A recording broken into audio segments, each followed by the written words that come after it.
Everyone, this is the Gardening Snail of Livingston, California, just trying to keep the community informed and local government as honest as possible.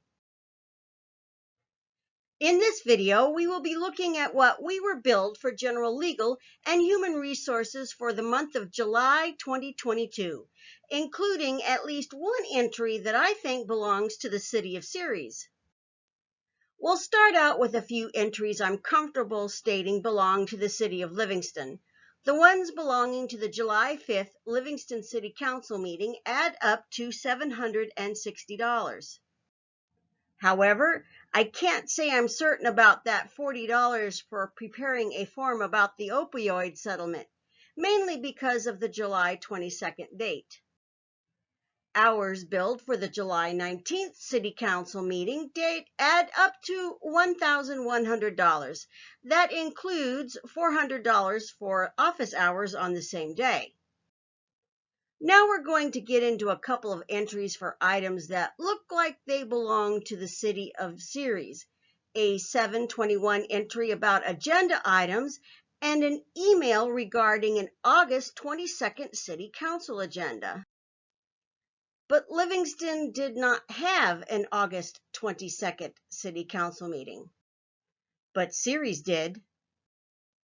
We paid $800 for office hours that were not the same day as City Council meetings, although the 12th was the same day as a Planning Commission meeting. $40 for an email about development standards, and $480 worth of items that were redacted. If any of these redactions also belong to that meeting in Ceres, there's no way I can tell. I also want to mention that the entries by managing partner Doug White and partner Nubia Goldstein were redacted, and a recent check of the White Brenner website shows that Tom Hallinan had been elevated to partner.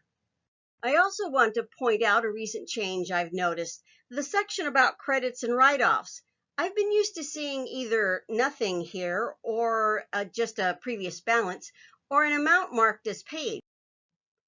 Moving on to human resources, I will start by pointing out the large previous balance of over $45,000 is from the June invoice, in which we were billed for stuff going all the way back to December 2021.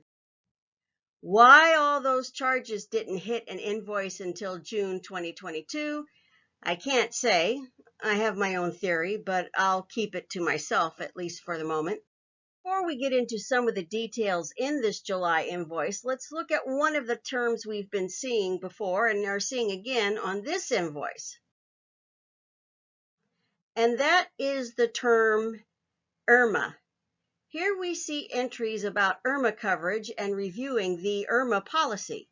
So let's talk just a little bit about IRMA.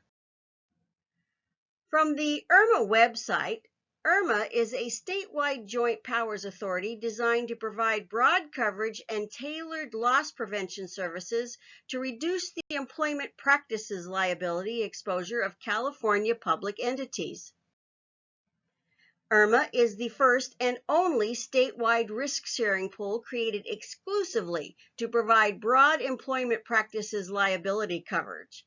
IRMA provides cutting-edge loss prevention services designed to minimize the exposure of its members. Which kind of begs the question, why is the city reviewing their IRMA coverage? Might it have anything to do with the multiple litigations that have fired up around December of last year? The only thing I can point out at this point in time is that most of the entries by the Human Resources Specialist / Internal Investigation Specialist has been redacted. If you like what I do here, please subscribe to my YouTube channel and follow me on Facebook. And as always, the disclaimer that editorial content is my own as a resident of Livingston and does not represent the views and opinions of the City Council or the City of Livingston itself, and it sure does not represent any kind of legal advice.